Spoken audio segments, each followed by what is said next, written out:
Bueno, buenas tardes a todos y todas. Bueno, gracias por estar y acompañar esta propuesta, esta mesa de diálogo que se conforma en el marco de las jornadas académicas del programa de posgrado de Transformaciones Territoriales y Derecho a la Ciudad y con el Centro de Investigación de Transformaciones Territoriales. Esta propuesta de formación está dirigida a profesionales vinculados con la gestión territorial y la gestión del hábitat que desarrollan su actividad tanto en la gestión pública como en la investigación y docencia. Esta es nuestra segunda cohorte, es el cierre como de manera oficial de la segunda cohorte este año 2023, donde pudieron participar estudiantes de diferentes lugares del país, incluso también contamos con la presencia de dos estudiantes de Uruguay, contamos también con la participación de una estudiante mexicana y también como en ese enfoque de múltiples territorios también nuestro programa tiene un enfoque multidisciplinar donde también bueno, nos acompaña Sebastián, que es codirector del programa y que también es docente y dirige el módulo de Derecho a la Ciudad con un equipo de docentes también que tienen como esta característica multidisciplinar y donde también los estudiantes se vinculan no solo desde la arquitectura, sino también desde otras disciplinas como el derecho, como el trabajo social. Y bueno, y hoy nos están acompañando cuatro referentes en el tema de derechos, hábitat y territorio, que tienen experiencia en el desarrollo de instrumentos, de mecanismos, de herramientas para abordar el debate que hoy en día es más que necesario. Buenas tardes, muchas gracias a todos. La verdad que estar en este lugar, que fue mi casa por muchos años también, como formación, y hoy en algún aspecto representando al CATBA, la verdad que me da mucho orgullo y me pone muy feliz. A mí me gustaría un poco contar qué es el CATBA, o sea, porque por ahí sabemos más o menos, pero o sea, entonces lo que voy a hacer es leer lo que dice en nuestras páginas, por ejemplo en la página del CATBA 4, dice que es la institución cuya misión es representar a todos los arquitectos que desarrollan su actividad dentro del ámbito provincial. Lleva a cabo tareas de atención tanto en lo que hace aspecto del ejercicio profesional como al servicio del matriculado. Eso lo dice el CATBA. Es una institución que fue creada por ley en el año 86 y que está dividida en 10 distritos. Nosotros, o sea, yo trabajo en el distrito 4 porque es el que corresponde a mi lugar de donde yo desarrollo. Pero es una institución que tiene pisada provincial, o sea, que estamos con presencia en los 135 municipios y que es el colegio profesional más grande de la Argentina. Yo celebro que tengamos este tipo de posgrados o este tipo de formación porque considero que para resolver el problema que a mí en lo personal me preocupa, que es el problema del déficit habitacional y lo mal que viven muchos argentinos, creo que uno de los actores fundamentales es el CATBA, otro es la formación, la educación, y otro es el Estado, y por supuesto las personas. Pero esas tres instituciones tienen que estar y tienen que trabajar en conjunto para poder resolver este problema. Pudimos formarla también a nivel provincial porque cada distrito tiene su gobierno distrital, pero también hay un consejo superior que dirige a todos los distritos. Y pudimos ahí también formar la secretaría, o sea que hoy el CADVA va a ser 3 años que tiene una secretaría. Que nos falta muchísimo por hacer y por trabajar, pero por lo menos ya tenemos una secretaría. En cuanto a las transformaciones territoriales y el derecho a la ciudad, yo decía, ¿qué pensar sobre eso, ¿no? Decía, bueno, para poder transformar algo, lo primero que tengo que hacer es transformarme yo. O sea, tengo que transformar cómo me manejo profesionalmente, o sea, cómo soy como persona, para poder empezar a influir en los que me rodean. Entonces, ahí, o sea, digo, bueno, vamos con una mínima transformación, pretendemos transformar algo mucho más grande, porque si no, la verdad lo veo muy difícil, o sea, y es una tarea larga, o sea, donde hay que sostener el trabajo y lo que se piensa, insisto, con la formación, con la presencia y con empezar a involucrarse también en lo que tiene que ver con las políticas, o sea, con las políticas de vivienda, políticas de hábitat. Y ahí yo digo, para trabajar, o sea, ¿de qué manera? Porque sabemos que hay muchos arquitectos que trabajan y que trabajan mucho y que no es reconocido ese trabajo, o sea, ni siquiera se puede pasar los proyectos por el colegio. Entonces ahí es donde hay que empezar también a transformar. O sea, ahí tenemos y en eso también estamos trabajando. Reconocer este trabajo y estos lugares donde hay que trabajar, o sea, que además es donde más nos necesitan y donde más nosotros podemos aportar. Generaría, o sea, si lográramos conseguir una transformación, generaría muchos ingresos también que después podrían ser volcados en otras actividades o en formación. Así que parte del trabajo que intentamos es modificar, que no nos cobren aportes por la caja, que se reconozcan algunos, o sea, la actividad profesional está, los honorarios tenemos una tabla donde tenemos todos las tareas que podríamos hacer, pero hay un montón de tareas que no están en esa tabla. Entonces hay que trabajar para incluir dentro de esa tabla las tareas que necesitamos. Después dice que también debe fiscalizar, controlar, promover el correcto ejercicio de la profesión en cualquiera de sus modalidades. Ejercer el poder disciplinario sobre las transgresiones de la ética profesional. Gestionar y organizar concursos, promover el desarrollo social, estimular el progreso científico, cultural, la actualización y el perfeccionamiento. Abordar la defensa y el prestigio profesional de los matriculados.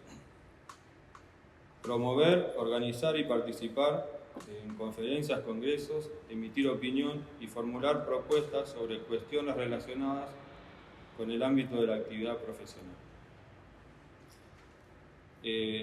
Así que eso lo dice la ley y eso nos abre la puerta a todos los profesionales que querramos trabajar dentro de la institución en tratar de transformarla para poder transformar el territorio, y creo que sí es importante. Y a eso me dedico. Muchas gracias, Oscar. Soy un abogado de derechos humanos, trabajo hace muchos años con conflictos territoriales y después tengo mi doble vida. que no es tan divertida como otras dobles vidas, porque soy profesor de filosofía del derecho. Y entonces, digamos, la gran preocupación es poder encontrar toda esa riqueza que yo he descubierto en las luchas sociales, en la defensa de poblaciones en conflicto por su tierra, por la vivienda, por los territorios, que me han llevado a descubrir un montón de cosas interesantísimas producidas por el urbanismo crítico, por la geografía crítica. Encontrar un lenguaje en el campo del derecho que pudiera empatar con todo eso, que pudiera aprovechar esa riqueza, esa producción intelectual, que no es solo producción intelectual, porque es una producción que se basa en una reflexión crítica sobre también prácticas políticas, de luchas sociales, de defensa. Entonces, encontrar un discurso del derecho que pueda servir a esas luchas por el derecho a la ciudad, entonces conceptualizar el derecho a la ciudad, conceptualizar justicia social espacial, conceptualizar justicia territorial, no también solo por un afán de teorizar y escribir cosas, yo qué sé, pasar el tiempo académico, sino con una idea muy práctica que es que los operadores jurídicos que tienen influencia, porque son los jueces que deciden los conflictos, o los servicios jurídicos que asesoran a los tomadores de decisiones en el poder político, que cuando se quieran llevar adelante políticas de transformación territorial en una línea de la justicia social, en una línea del derecho a la ciudad, en una perspectiva de derechos humanos, tengan un aparato argumentativo y de fundamentación que pueda, digamos, hacerlos llevar a cabo esas políticas de transformación. A la hora de pensar en clave de derecho profesional, los productos, los resultados son productos conservadores, porque el derecho es una disciplina muy conservadora. Piensen que el derecho trabaja, por ejemplo, una de las principales herramientas de legitimación de la argumentación jurídica son los precedentes. O sea, esto es así porque ya otros jueces dijeron que era así. Esto es, o sea, ¿cómo cambias la realidad si vos evaluás justicia sobre la base de esto es así porque antes se decidió así? Es anticambio. Uno puede decir, el discurso del derecho es un discurso conservador anticambio, para reproducir las relaciones existentes, sociales, políticas, que ya hay, para conservar, para que quienes detentan el poder en la sociedad lo sigan detentando y para que las relaciones no cambien, sigan siendo de esa manera. Bueno, en realidad hay otra área del derecho que son los derechos humanos. Y el discurso de derechos humanos es un discurso que no apunta a conservar esas relaciones de poder, sino a modificarlas. Buscar la justicia social, buscar la redistribución de la riqueza, buscar el derecho a la vivienda para todas y todos, ¿no? Entonces, es un discurso ya no de conservación, de reproducción del orden existente, sino un discurso que alimenta el cambio de la sociedad, la transformación de la sociedad. Pero ese discurso entra en un campo de disputa, en una versión más tradicional y una versión más transformadora. Cada abogado, aún hoy un abogado joven, formado en una perspectiva de derechos humanos, que entra a asesorar al poder público, va a tener que navegar con como ángel bueno y el diablito, ¿no? El derecho conservador y un discurso de derechos humanos. Y va a tener que resolver esa tensión, ¿no? Un derecho que le dice, no, el derecho a la propiedad es el principal derecho y todo se ordena debajo. No se puede hacer esto porque viola esta competencia, porque no somos competencia, porque no tenemos la atribución, porque viola el derecho a la propiedad, porque no está regulado, porque no hay antecedentes. Y hay otro discurso que dice, no importa, vos tenés una obligación jurídica de promover el derecho a la vivienda, de promover la participación democrática. Si vivís en la provincia de Buenos Aires, que tenés la ley de acceso justo al hábitat, tenés que construir justicia social espacial, tenés que construir derecho a la ciudad, tenés que, ¿no? Cuando nosotros hablamos de derecho a la ciudad o cuando hablamos de justicia social espacial, bueno,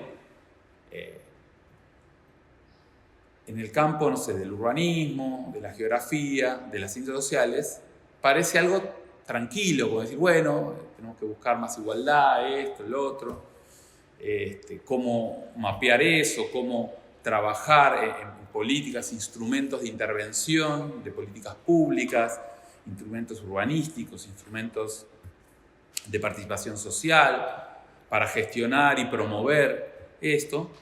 Pero cuando hablamos de derecho, el derecho tiene una técnica específica. Dice, para que haya una obligación, tiene que haber un derecho, tiene que haber una norma que lo diga, o un principio constitucional, o un principio de un tratado de derechos humanos, ¿no?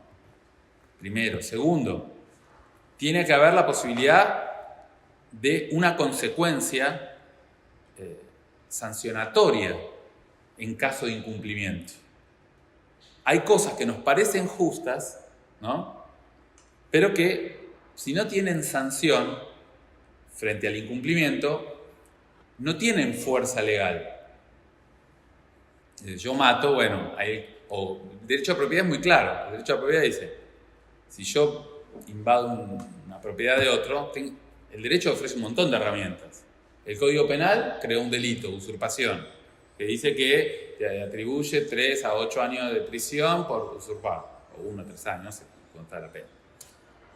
El derecho civil te dice que como propietario tenés una acción de desalojo, tenés acciones judiciales, es decir, tenés herramientas en el derecho para hacer valer el derecho.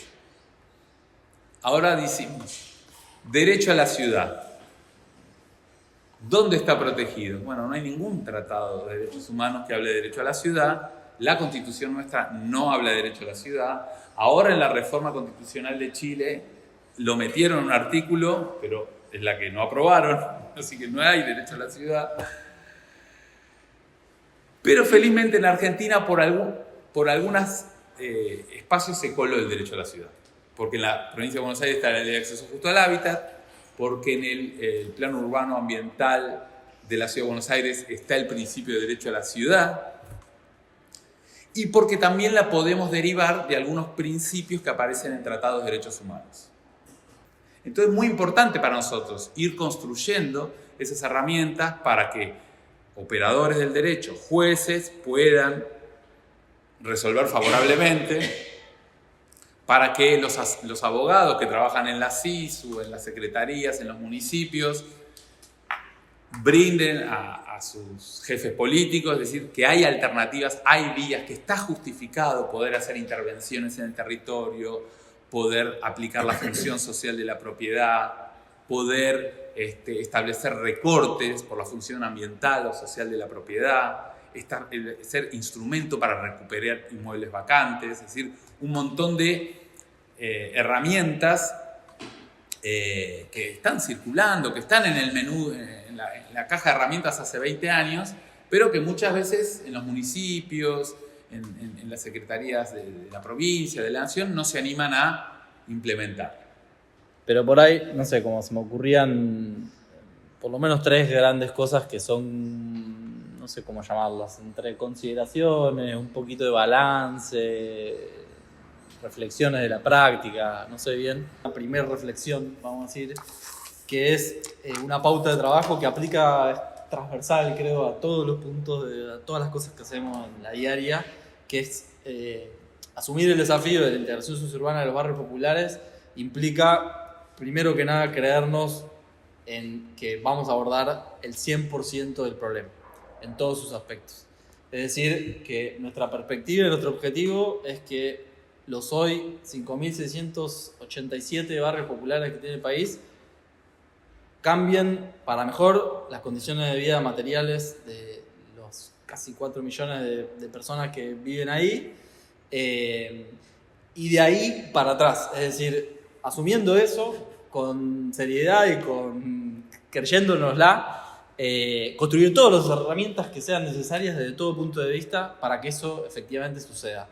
En un año, en 12, no importa, bueno, sí importa, máximo 12, vamos a ponerle, con un criterio de temporalidad más o menos racional en relación al problema, pero con todas las herramientas que sean necesarias, imaginándonos todo lo que tengamos que hacer para que eso suceda. Y ahí ya creo que hay unas primeras, ya surgieron algunas primeras pistas de la propia práctica, sobre todo militante y organizativa de los vecinos y vecinas de los barrios populares, que es que en general de hecho muchos de ustedes los conozco porque hemos sufrido juntos muchas cosas en la Secretaría, pero cualquier compañero o compañera que interviene en un barrio popular, creo que su principal tarea es despejar excusas de por qué no se puede hacer lo que queremos hacer, ¿no?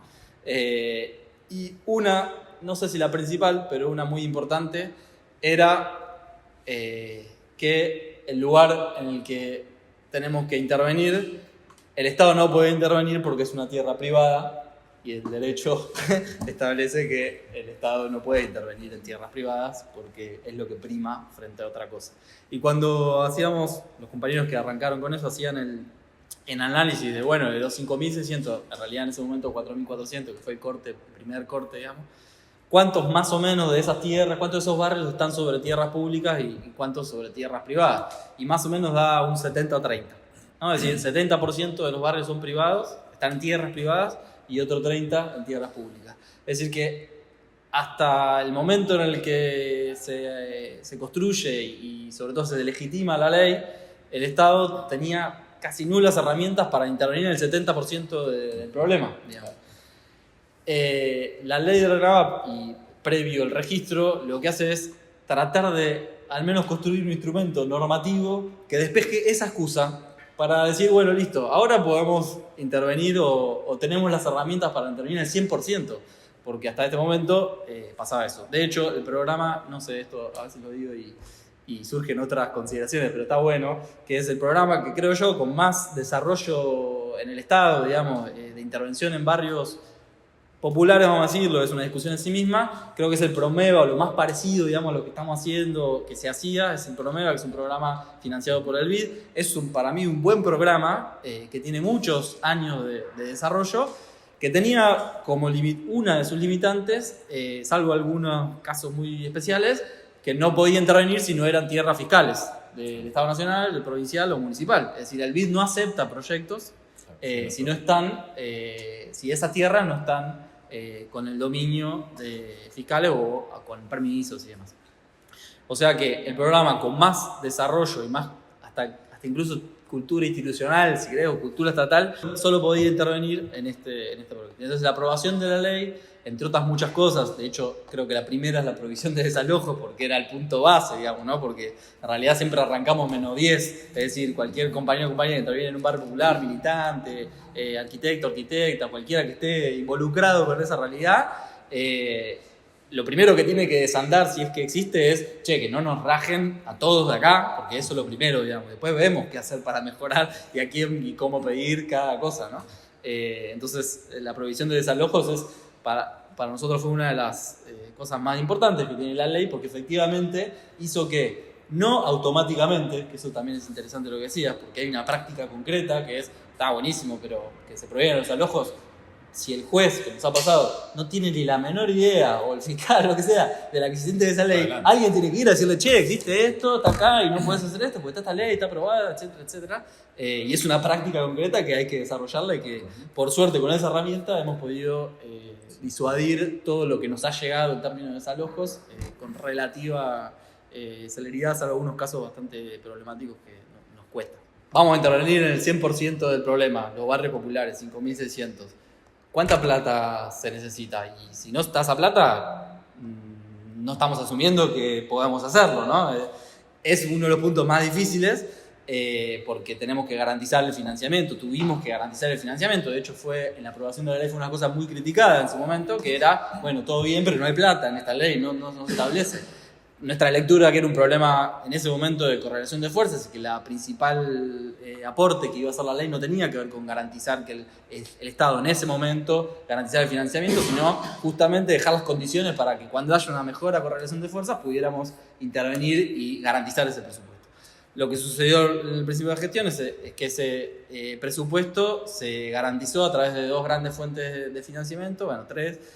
Una fue el impuesto país, el impuesto al cambio del dólar, que una parte de eso va al fideicomiso, que es el instrumento de gestión que tenía la Secretaría para desarrollar los proyectos, va a esa cuenta, digamos, del fideicomiso, y otra, la más importante, es el aporte de las grandes fortunas, que fue para nosotros clave, porque es la principal fuente de financiamiento. Después tenemos financiamiento nacional, digamos, el presupuesto nacional y internacional a través del BID, pero cuantitativamente, digamos, lo más grueso tiene que ver con el aporte de las grandes fortunas, que además hasta simbólicamente, material y simbólicamente para nosotros era una cosa maravillosa, porque era, bueno, además esto lo estamos haciendo con la plata del 0,2% más rico, con el 0,02 del patrimonio del 0,2% más rico de todo el país, ¿no?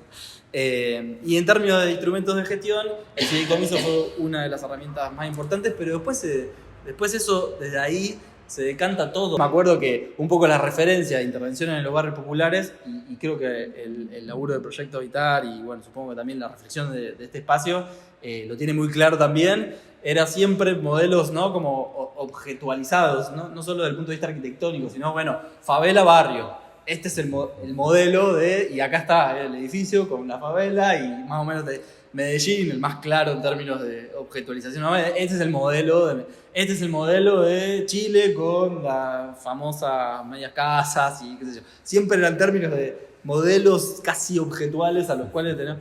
Y la verdad es que eso, en términos cuantitativos, deja mucho que desear, porque incluso la lógica que se aplicó acá, creo que durante el macrismo y en buena parte de la ciudad, era muy desde, bueno, construyamos el modelo para urbanizar Puerta de Hierro a los efectos de ir a congresos internacionales y que Argentina, Buenos Aires o quien sea uno más de esas fotos que podamos mostrar para decir, así se soluciona el problema de los barrios populares. Y la verdad es que nuestro modelo, o nuestro método, si se quiere, de laburo, no tiene mucho y nos cuesta mucho, y de hecho creo que hay una crítica y autocrítica en términos de la comunicación que hacemos de lo que hacemos, y creo que en parte tiene que ver con que es difícil de decir, este es el modelo, y mostrarlo, y decir, acá está, esta es la foto que te representa, porque son cosas que no todas son objetualizables. La realidad de los barrios populares es una realidad existente, que están ahí, que no se los puede sacar, digamos. Que eso parece, ¿no? Uno tiene que retrotraerse a la conceptualización de la erradicación de los barrios populares, la dictadura, y un modelo que yo creo que está en buena medida superado, pero que en términos después de la práctica no lo está tanto. No digo que, digamos, nos hayamos encontrado con gente, que igual la hay, que quiere desalojar porque los pobres no pueden estar ahí, porque acá tenemos un proyecto mejor y que se vayan a otro lugar. Eso existe, pero sí hay una cosa de que todavía no entra en las herramientas concretas, e incluso en muchos técnicos y técnicas municipales, provinciales, en las que nos hemos encontrado discutiendo, cuando estamos ofreciendo un financiamiento, si corresponde o no que la familia se quede o no en ese lugar, y decís, pero pará, esto ya está saldado, y no está tan saldado en la práctica. Y la realidad del Estado hoy, en términos nacional, provincial y municipal, es mucho menos capaz de lo que creo es capaz en otros aspectos, y acá retomo algunas cosas que creo que son aportes del colectivo, que creo que, bueno, en parte acá está representado quizás desde otro lugar, pero no sé, pienso en las comparaciones que en algún momento hacían, no sé si siguen trabajando con esa idea del sistema de salud y la educación, ¿no? Que son sistemas ya de alguna manera institucionales en donde Argentina es referencia. Uno puede criticar, y tenemos muchas cosas que criticar de nuestro sistema de educación y de salud y demás, pero si uno lo compara con Latinoamérica, creo que tenemos un piso más alto. Yo creo que en el mundo del hábitat ese sistema está mucho más bajo, está mucho menos consolidado, y eso es instrumento de gestión en concreto, y también una cultura institucional que no tengamos que explicar por qué es necesario que la familia se quede ahí, que no hace falta relocalizar porque la podemos mejorar, porque así como está, y si cambiamos el pluvial para el otro lado, y si cambiamos la línea de tensión, y si hacemos tal cosa, la familia se puede quedar y es mucho más costoso y mucho más traumático y vulnera mucho más derechos no hacerlo que hacerlo. Un ejemplo muy quizás anecdótico, pero nada, ustedes lo habrán transitado también en la práctica concreta. Desde el punto de vista estrictamente técnico, la base sobre la cual tenemos que presentar, las unidades ejecutoras, municipios, provincias, organizaciones tienen que presentar son planos. Es decir, bueno, veamos sobre qué base empezamos a dibujar. Bueno, en la gran mayoría de los barrios no hay una base dibujada en CAD, estoy hablando de lo más concreto y sencillo, no existe eso. Es decir, la Secretaría montó un equipo que el mismo equipo que en parte centralizaba la información geográficamente, es decir, iba recopilando eso, que desarrollara planos para entregarlo a los municipios, es decir, empecé a trabajar desde acá. Hay un desinterés político en la intervención en los barrios populares, es decir, nosotros tenemos una pauta que es tratar de priorizar siempre a la hora de pensar en los proyectos la infraestructura básica, es decir, agua, cloaca, electricidad de mínima, gas en Patagonia, y muchos municipios que lo que quieren es no, el asfalto, ¿no? Porque el asfalto, decimos no, paremos un poquito, el asfalto sí, pero vayamos a buscar el proyecto de agua, cloaca, factibilidades, vamos agotemos todo para garantizar los servicios básicos.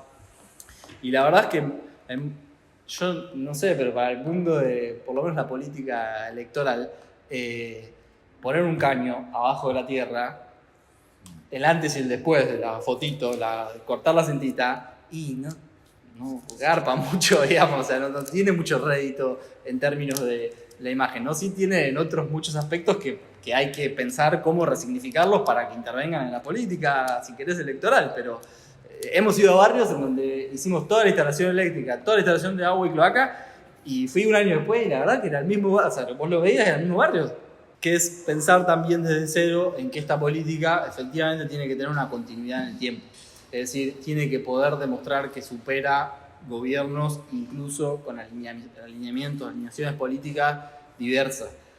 La idea de garantizar la continuidad en la política pública es una base, digamos, bastante importante para nosotros, que hace que primero tratemos de despejar la variable de coyuntura política lo máximo posible. No somos ingenuos, sabemos que influye, pero tratar de despejarla, porque no podemos trabajar, o sea, no vamos a llegar a los 5.600 barrios si estamos midiendo a ver de quién es el municipio tal. Lógico que influye, pero no lo podemos. Esto a veces lo digo, incluso con municipios, y parece que es una cosa naif, sí, bueno, no, pero es una práctica concreta que la tratamos de llevar al máximo posible. Después, obvio que existen un montón de limitaciones que estemos más a favor o más en contra. Pero la clave, creo, es que desde cero, digamos, el día cero de la intervención de la Secretaría, asumimos que esto no era un proyecto ni de una fuerza política, ni de referentes, digamos, concretos, sino que era el esfuerzo de todas las organizaciones que durante mucho tiempo vinieron peleando y que somos la expresión de eso, y que quienes hoy nos toca trabajar al mando de eso, estamos a disposición de eso. Porque en definitiva lo que hace la Secretaría es garantizar financiamiento, ¿no? Si uno lo tiene que recontrasintetizar, la verdad es que no estamos ahí bancándonos la parada de los vecinos que están en contra de no sé qué, del día a día con la familia cuando les hace el mejoramiento, que no es fácil, ¿no? Los que están ahí son las organizaciones, los compañeros y compañeras que están ahí acompañando. Nosotros tratamos de garantizar la base para que eso suceda, ¿no? Entonces, no sé, hay algo ahí del valor que tiene eso que lo tenemos que asumir y creo que lo intentamos asumir desde el primer día. Desde esta perspectiva. Bueno, no la sigo porque la hago. Me propusieron estar en la mesa, dentro de lo que sería el programa. Yo estoy a cargo del módulo de gestión del hábitat. Comentar que para mí el programa es súper importante porque fue como de alguna manera la cristalización de un montón de preocupaciones que en términos personales venía desarrollando desde mi etapa de formación y que terminaron reuniéndose en una práctica territorial, ¿no? que hacíamos allá lejos hace 15 años, donde con lo que vos hacías el comentario de los consultorios de atención primaria de hábitat, nosotros nos propusimos diseñar un proceso diferente de intervención en el territorio, con la perspectiva de que fuera no solo una experiencia más, sino que tenía la ambición de que escalara. Esa era como nuestra preocupación en ese entonces. En lo personal, bueno, yo soy de formación arquitecta, estudié en la Universidad de La Plata y muy particular porque en realidad desde mi formación la idea era que la arquitectura tiene una función social. Si no se reúne la cuestión individual con la función social, no tiene sentido dedicarse a la arquitectura. Con lo cual yo me recibí y dije, ¿qué voy a hacer? Porque es muy difícil ser arquitecta con esta motivación, con este interés, con este compromiso en la década del 2001. Era como algo imposible. Mi profesor de arquitectura era el arquitecto Osvaldo Vivinós, un militante de los 70, o sea que había estado en la década del 60 y 70 luchando por una sociedad nueva, junto con el Che. Entonces ese era como el deseo. Imposible. Yo dije, nunca voy a ser arquitecta. Cuestión que me sumo a un proyecto de la Universidad de Quilmes en el Centro de Derechos Humanos. Y claro, ahí empiezo a conocer gente de otras disciplinas que lo que hacían era trabajar el tema de la comunicación, el tema de cómo llegar a aquellos que estaban en los barrios populares y tenían condiciones de pararse frente a las arbitrariedades de la gestión local. O sea, esa era la realidad, de la gestión local, de la gestión provincial, de la gestión nacional. Entonces ahí aprendí un montón, porque me di cuenta que yo podía transformarme, y podía también hacer un aporte. Al principio hacía maquetas, o sea, una cosa que vos decís, una arquitecta hace maquetas, qué poco útil, ¿no? Qué poca visibilidad, la capacidad proyectual. Y la realidad es que al cabo de los años, yo creo que fue un acierto, porque la capacidad proyectual no pasa por el plano, no pasa por lo visual, la cuestión de ponerle como el mejor color, el mejor papel y en todo caso ayornarse en lo último que está de moda. Eso lo podemos hacer. Podemos hacer una AXO explotada, podemos ponerlo en líneas rojas, pero no pasa por ahí. La capacidad de transformación pasa por integrarse a los procesos sociales donde realmente se está transformando el territorio. Y el territorio lo transformamos día a día, cara a cara, paso a paso. Esa es la transformación objetiva. Actores de diferente tipo, con intereses de diferente tipo, con motivaciones de diferente tipo y en proyectos que a veces se tocan y a veces no se tocan. Entonces de repente hay actores de escala multinacional pasando por un territorio y actores de escala provincial pasando por el mismo y en un momento se tocan con un actor muy local que está llevando su basura al arroyo.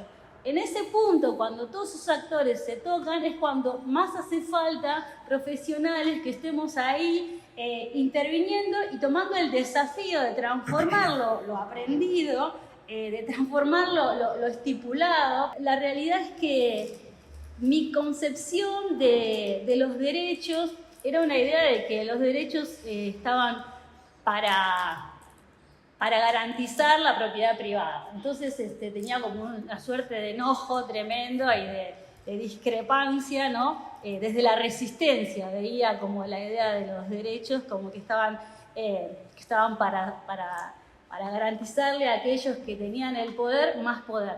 Y bueno, afortunadamente la corriente latinoamericana se empalma con esto de los derechos humanos, con el derecho a la ciudad, con los derechos económicos, sociales y culturales. Entonces, yo la verdad que encontré una ventana de oportunidad para ser profesional que si hubiera sido 10 años, si hubiera sido 10 años atrás, no la hubiera encontrado. Con lo cual, la perspectiva de derechos humanos, de derechos económicos, sociales y culturales, me brindó la posibilidad de encontrarme en el territorio, transformando y sobre todo creando instrumentos para operacionalizar transformaciones.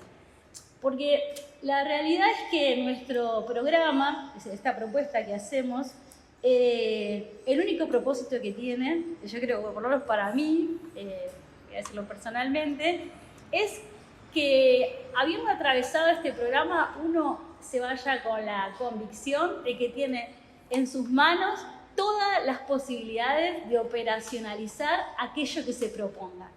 Y que eso es posible en la medida que uno no se compre el boleto de los opuestos, que uno no se compre el boleto de que las cosas son o blancas o negras. O sea, las cosas son en realidad posibles de transformar en la medida que uno entienda de cómo están construidas, qué partes tienen, cómo se dialoga en el derecho. El programa, nosotros, intentamos que sea rico en relaciones, rico en posiciones, pero no diverso. O sea, que sea crítico, o sea, no que haya diversidad, sino que haya personas que tienen una posición crítica, que se posicionan de una manera en el derecho, que se posicionan de una manera en la arquitectura, en el urbanismo, en el trabajo social. ¿Podemos tener diferencias? Sí, pero la idea es que todos tengamos una posición crítica con lo que hacemos. Y comentaba esto porque creo que la acción como guía de la transformación necesita tener una posición crítica. Porque si a nosotros nos guía la acción y no somos reflexivos, podemos estar yendo hacia el mismo lugar de aquel que criticamos, ¿sí? O sea, porque si nos guía la acción y entonces desenfrenadamente vamos a hacer cosas porque es necesario, porque fíjate cómo está esta situación, hay que ir y hacer, la acción sin reflexión nos puede llevar a un lugar de contraponernos con procesos sociales más amplios, con la idea del derecho a la ciudad como un derecho en el cual tenemos que encontrar lo común. A mí me gustaría que este programa pudiera extenderse en el tiempo, porque estas reflexiones requieren ser sostenidas. No es que uno aprende algo una vez y para siempre. Está siempre en tensión esto de querer cambiar la realidad. Está en tensión y en tensión con lo que nos viene de afuera, pero en tensión también con nuestro propio proceso histórico. O sea, nosotros somos hijos, hijas de este proceso histórico. Entonces, hay mucho en nosotros que se pone en debate y que por un lado nos lleva a tener una perspectiva individualista y por otro lado creer que hay que ser políticamente social, es decir, tener una perspectiva política social. Y en realidad lo que intentamos hacer con este encuentro, con este programa, con esta práctica que hacemos como colectivo social, es reunir lo que es lo de cada uno con lo que es una posición política para el conjunto. Reunir eso, o sea, tener una vocación social incluso en la vida personal, es algo que a nosotros nos atraviesa y nos interesa compartir. Nos interesa compartir también la idea de que dividir el mundo privado del mundo público es una forma de no dar nunca el debate personal respecto de la transformación necesaria.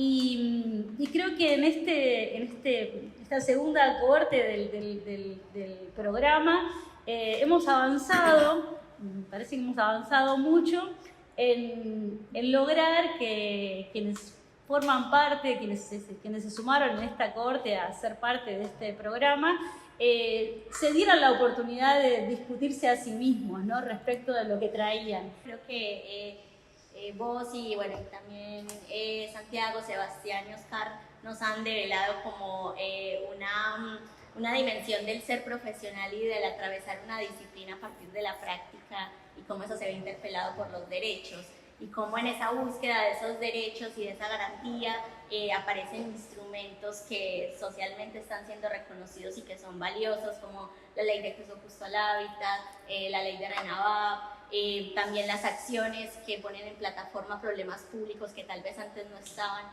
como comenta Sebastián, y que tienen como este andamiaje de defensa desde justamente la institucionalidad, como lo es la Defensoría de la Nación, y eso también que esta reflexión que nos trae, que a partir también como de cómo interpelamos también lo que estudiamos, los conceptos que están también arraigados que no permiten esa transformación, y cómo también a partir de estas reflexiones podemos salir de esas dicotomías que no permiten esa transformación, tanto de nosotros mismos como profesionales y como personas que somos parte de esa transformación, que era también como uno de los aportes que se buscaron en el programa.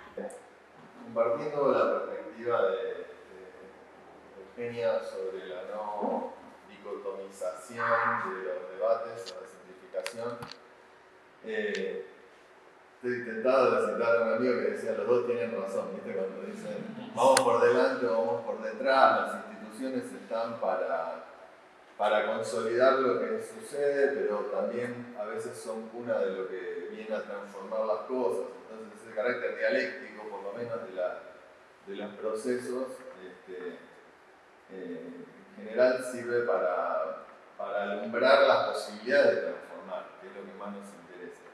En ese camino, y también citando como algunas cosas del piso que había y el piso que queremos que haya, los derechos que considerábamos establecidos, ¿no? Vos decías, citabas bien, en los estudios urbanos la erradicación en un momento salió de la agenda. Los barrios populares, más si los registramos, pero de golpe todos los derechos están en cuestión. En la agenda de hoy, ahora parece haber una luz en el horizonte de que no tanto. Pero hasta hace 15 minutos, derecho a alimentarse había que ver si teníamos, ¿no? Entonces, la pregunta sería, ¿cómo llegamos a ese punto? ¿Y qué hacemos?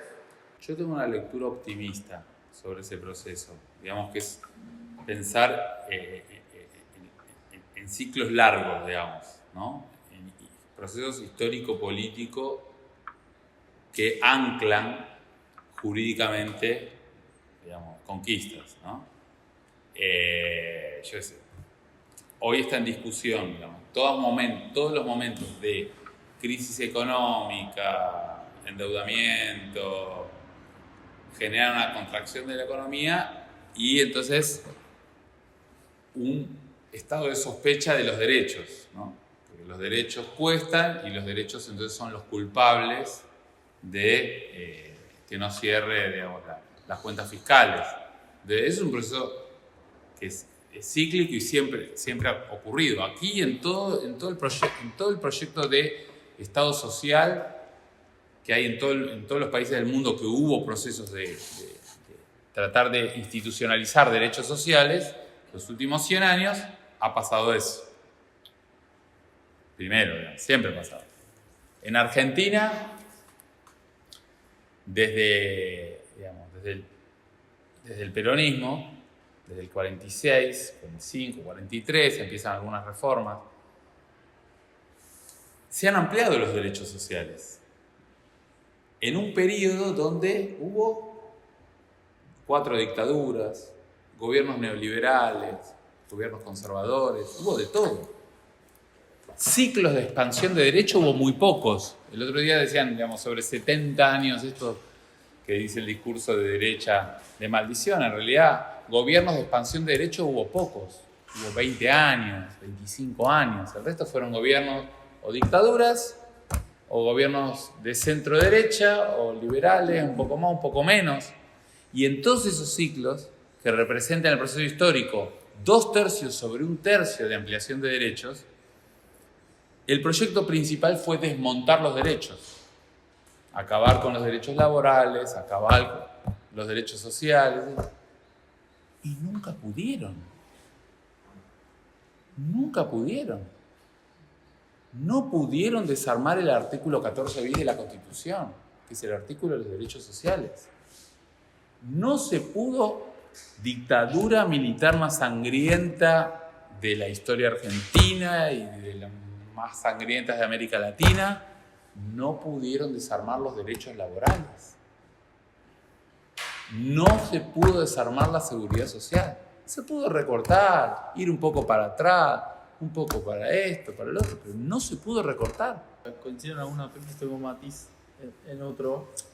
Coincido en que hay algo de esto de que quizás en el plano por ahí de la lectura más política estrictamente, en términos de relato, que es esta idea, no creo tanto en esta idea de que la sociedad se derechizó, digamos, que viene un poco detrás del comentario que hacías, en la medida en que, bueno, es asumir que, es distinto asumir que estamos en un momento en el que peligran efectivamente los derechos, a decir, che, ¿cómo es que llegamos a que ese discurso esté en la agenda pública?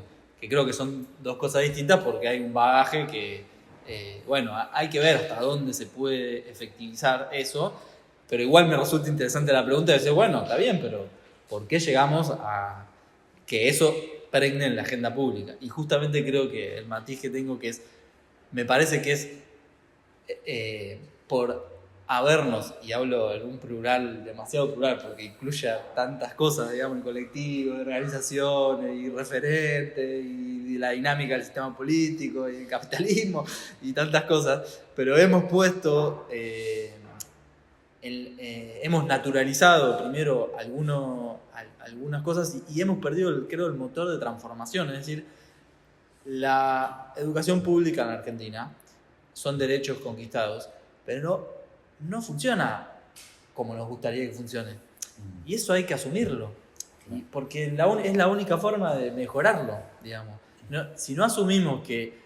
Y sí, o sea, cuando hacemos las obras en los barrios populares y transitamos los colegios y demás, y la verdad es que me voy muy contento diciendo, uy, qué orgullo, Argentina es pionera en la educación pública.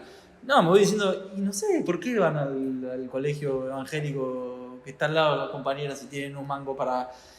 Y hay algo que tenemos que cuestionarnos. Y creo que el no cuestionarse eso hace que la cosa lentamente se vaya degradando. Quizás no llegue a cero, pero lentamente vamos perdiendo puntos. Y para mí ese es el principal peligro. Que nos vayamos degradando sin darnos cuenta. Y la forma, creo, para contrarrestarlo es, bueno, empezar a poner sobre la mesa las cosas que no funcionan bien, aun cuando creamos que funcionan bien, digamos, en términos incluso comparativos. Y eso tiene, creo, mucho que ver con, por lo menos desde el punto de vista, si se quiere, de la estatalidad, es que construir políticas públicas que reconstruyan la capacidad del Estado de transformar las cosas concretamente, que el Estado no sea solamente un lugar donde tocar botones para redistribuir plata en el mejor de los casos, sino que sea capaz de articular un conjunto de actores para poner la cloaca en el barrio.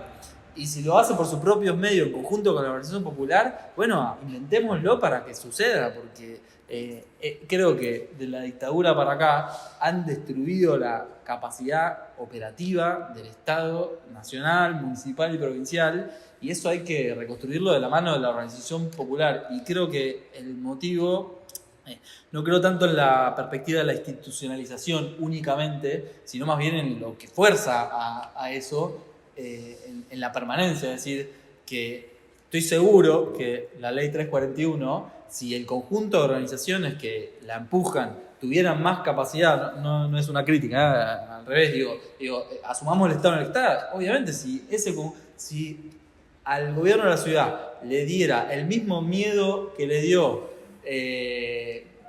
sacar los planes sociales, que decir, che, tenemos que hacer algo con esto porque si no nos van a comer crudo, y eso creo que es por el conjunto de las fuerzas que todavía no están lo suficientemente organizadas, insisto, no me pongo afuera del problema, lo asumo como tal, para que eso empuje, o quizás, no sé, habrá que buscar otros instrumentos, herramientas, no es por particularizar, ¿no? Pero lo pongo como simple ejemplo de por qué nos fuimos degradando lentamente, y bueno, también es porque tenemos que empezar a generar más musculatura de las fuerzas vivas que empujan esas capacidades de transformación del Estado. ¿Cómo llegamos hasta acá? Dije que bueno, o sea, el piso se levantó, porque estamos discutiendo y están apareciendo cosas que... Y también, digo, no tengo la respuesta, pero ¿cómo llegamos hasta acá? O sea, ¿cómo llegamos hasta acá para tener los problemas que tenemos? O sea, ¿por qué nos pasó o nos pasa? O sea, ¿por qué nos degradamos tanto? O sea, porque hace unos años atrás, o sea, no estábamos con tantos problemas como tenemos hoy en el territorio. O sea, no tengo la respuesta, o sea, pero fueron las dos. O sea, cuando dijiste por qué llegamos hasta acá, dije, qué bueno, o sea, porque o sea, hasta hace poco teníamos un Ministerio de Hábitat con una arquitecta, o sea, que tampoco antes teníamos, o sea, y creo que hay, o sea, y ahora ves carteles de obra de integración sociourbana por muchos lados que tampoco tenía, o sea, es como que el piso se levantó, pero ¿por qué dejamos como sociedad que tengamos esos problemas? O sea, eso es una pregunta interesante que no tengo la respuesta. Euge, ¿vos querés comentar algo sobre esto ya para ir cerrando? En realidad iba a volver sobre una perspectiva que trabajamos mucho nosotras y nosotros en Proyecto Habitar, que es como el colectivo del que en realidad nos nutrimos para pensar términos teóricos, cómo operacionalizar transformaciones. Iba a decir que para mí la clave de este debate es la falta de revisión crítica sobre nuestras acciones. O sea, accionamos y pregnó la perspectiva liberal, individualista, esa que nos marcó a fuego con la dictadura militar, y eso está en las aulas, en la formación como arquitectos liberales, no sé en las demás disciplinas, pero seguro en la formación de esta profesión, y eso después hace que uno mire de manera que divorcie de alguna manera lo que le sucede a uno con lo que le sucede a las otras personas, y entonces de alguna manera las políticas, por más masividad que alcance la política de integración sociourbana, no deja de ser una política focalizada, y eso es un problema, porque en realidad no termina de mirar en qué proceso de producción urbana se reconfigura y se restituye todo el tiempo la desigualdad. Y en realidad el debate sobre la distribución, la organización, el ordenamiento del espacio, que está en manos de los gestores locales y en última instancia está en la estructura del Estado, no la discutimos, y eso es un problema. O sea, y le atribuimos a que no, ahora es pero cuando cambie el otro lo va a hacer, y como si fuera un problema de personas, cuando en realidad tenemos una estructura que ordena, que está ordenando de tal manera que califica y clasifica el suelo para que unos queden en un lugar y otros queden en otro. Y el que no está comprendido en la esfera de los que pueden ser clasificados y calificados, que esté donde pueda, porque hoy había 22 personas que están desalojando, 22 familias que están desalojando en Pilar, porque están desalojando 180 familias en Tandil, en barrios Renabap, o sea, y eso no significa nada, porque, esto lo debatimos en el Consejo de Hábitat de la provincia, lo debatimos, tipo, no puede ser, todos los que representamos a las universidades decimos no puede ser, pero en realidad puede ser, porque está separado, por acá va esto, por acá va esto otro, y entonces a mí me parece que hay una reflexión que nos interpela individualmente. ¿Cómo hacemos para no dividirnos? ¿Cómo hacemos para intentar desafiar la fragmentación que anida en el proceso de producción social y en el proceso de producción del espacio en particular? Gracias.